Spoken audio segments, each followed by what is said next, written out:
Every single time I post a video comparing Sasuke to Naruto in whatever regard, a lot of people comment in the video, "Oh, Sasuke doesn't train, he doesn't deserve his powers. Naruto always trains and get his powers because he deserves them, and Sasuke shouldn't even be that powerful. It kinda sucks, bro." But this is really not true at all. And before I clarify why, just make sure you're subscribed to this channel and like this video as well to help me out. Thanks. So a lot of people say that Sasuke doesn't train, and that comes mostly from late in Shippuden when Sasuke awakens the Mangekyou, and every time we see him again, he has a new Mangekyou ability, and we don't really see how he unlocked that. But you have to understand that the Mangekyou works differently from your average jutsu. You can only unlock the Mangekyou abilities if you use them, and the more you use your Mangekyou abilities, the more your vision deteriorates. So you can't really train that type of thing. You have to just evolve your power during battle, and that's exactly what Sasuke did throughout the entire 5 Kage Summit arc. So sure, he didn't train his Mangekyou abilities, but he didn't really learn them from the get-go. He had to get used to them. His Susanoo took quite a while to evolve. He was just using the ribcage against the Raikage, and he only unlocked the full Susanoo when he was fighting Kakashi. Then Sasuke gets Itachi's eyes and unlocks the Eternal Mangekyou Sharingan, and sure,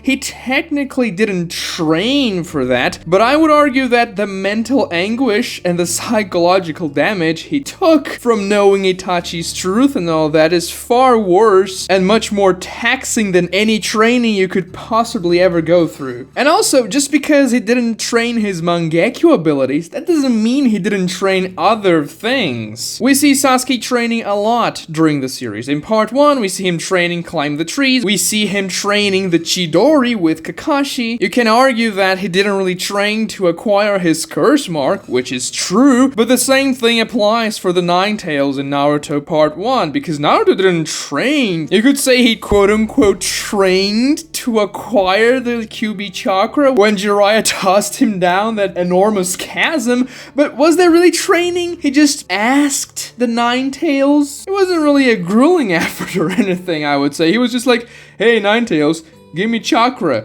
and then he summons Gamabunta. Wow, such an amazing training. You could say that Sasuke did something similar when he awakened the Curse Mark 2. He stayed inside the gourd for like a day. He technically died after he took that pill from the Sound 4 in order to master Curse Mark Stage 2. So I would say those things are pretty comparable. And when we get to Shippuden, we actually see Sasuke training. It's not a very lengthy scene, but we see Sasuke training under Orochimaru in this panel right here, when Sasuke defeats like 1,000 ninjas Orochimaru threw against him. He didn't kill any of them, he just knocked them out, and Orochimaru was kind of annoyed at that, but anyway. And it is very much implied that Sasuke trained a lot during the time skip. And that's the thing, most characters are implied to be training whenever we don't see them and whenever they're not in missions. Sasuke is one of them. We're not going to see every character's training. Imagine if every character that whips out a new jutsu, we'd had to see him training for that jutsu. It would be a nightmare. There are hundreds of characters in Naruto, and each of those characters has like a decent amount of jutsus.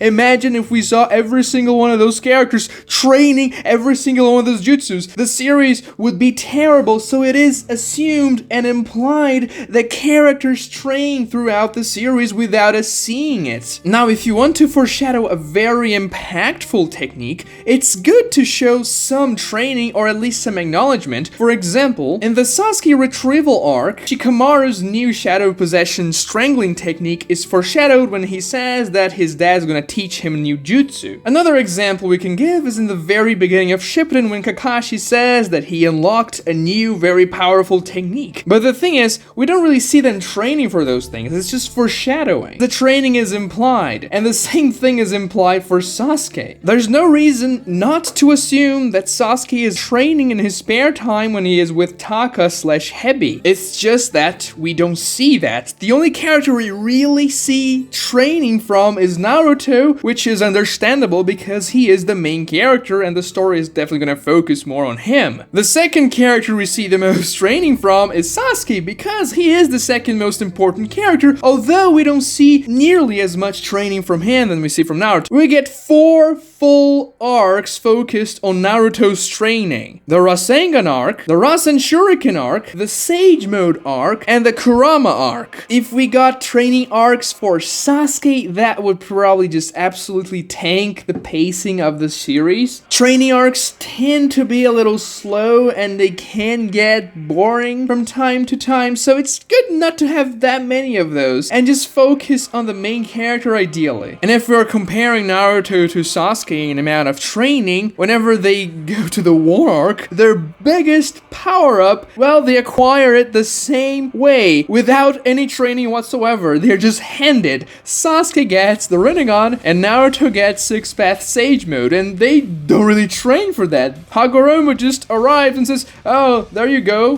defeat my mom. So if you think about it, Naruto really didn't train for that either, so it's not really an excuse. You may like it or not how it happened. You can argue that it was a little lackluster because they got the powers kind of out of nowhere, and I have to agree with that sentiment a little bit. But if you compare Naruto to Sasuke in that situation, it's the exact same thing. So, well, it's not like Naruto worked way more than Sasuke to get his powers. Also, in order to unlock KCM2, for example, he didn't do training. He befriended Kurama, which is something much different. You could argue that Sasuke unlocking the EMS, for example, is something similar to that when he gets Itachi's eyes. It's not training per se, but it's a story development that is very interesting, and the consequence of that development is a power-up for the character. That's not quote-unquote in-universe training, but it is a very valid way to acquire more power in the narrative, especially from a storytelling perspective. We get some other training scenes, not really arcs, but very brief scenes, for example with Lee and with Might Guy, which are impactful, but nothing nearly as lengthy as Naruto's training arcs. But as I said before, most characters we just assume that they are training unless they are under certain conditions that wouldn't allow them to train, such as when Rock Lee got hurt, or really whenever any character is in the hospital, they are obviously not training, or when they are on missions, doing stuff outside of the village and unable to train, then of course they're not training. But otherwise, they're probably training. Some may train more than others, but they're all training because they all get stronger as time goes by, unless, I don't know, they lose their Rinnegan and their Kurama. So no, Sasuke is not just, well, I get powers because Kishimoto wants me to. He has to work for it. The only power-up you can argue he didn't really deserve would be the Rinnegan, but the same thing can also be said for Naruto's 6-path Sage Mode, so it doesn't really matter in that type of comparison. Watch this video right here to see why Sasuke should have destroyed Naruto in the Valley of the End. Subscribe to my second channel, the link's gonna be in the description below. Like this video and subscribe to this very channel as well. Thanks for watching.